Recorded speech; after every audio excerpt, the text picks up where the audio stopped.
What happens if a king is taken prisoner in battle? This is exactly what happened to King Louis IX of France in 1250. His army had been routed and his treasury was empty. So who would pay the price for a king's freedom?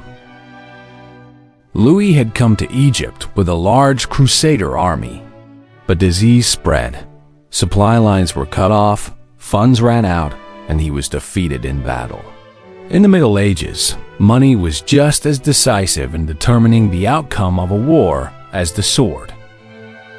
When news of the king's capture reached Damietta, panic broke out. An officer rushed to Queen Margaret's side. "Your Majesty, the soldiers want to leave the city." Margaret's reply was brief. "No one is leaving?" The officer hesitated. "But there's no king." Margaret looked at him. "If there's no king, will there be no order either?" And she took over the city's administration. The guard rotations were reorganized. Supplies were counted. The ships were inspected. Margaret was about to give birth, but the city had to keep going. Because if Damietta fell, all hope of rescuing Louis would be lost. That same night, labor began. As the contractions grew more intense, Margaret turned to her assistant. "If the city falls, kill me." But the city did not fall. It was at this point that the Knights Templar stepped in.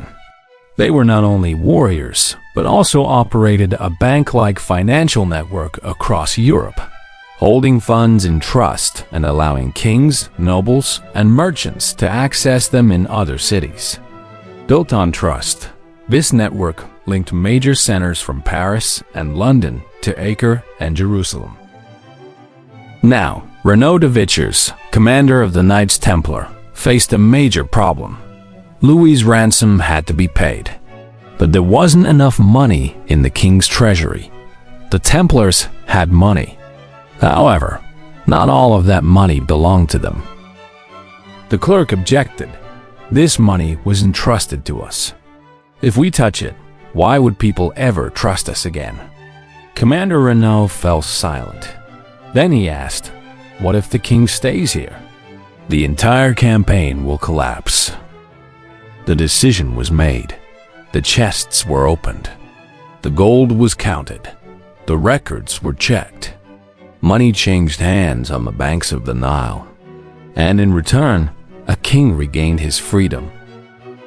When Louis was released, he said, "I will pay this debt," he said. The Templar representative replied, "Your Majesty, this is not a debt. It is a duty." The events along the Nile had revealed an important truth. In the Middle Ages, power depended not only on armies, but also on reliable financial networks. But over time, everything changed.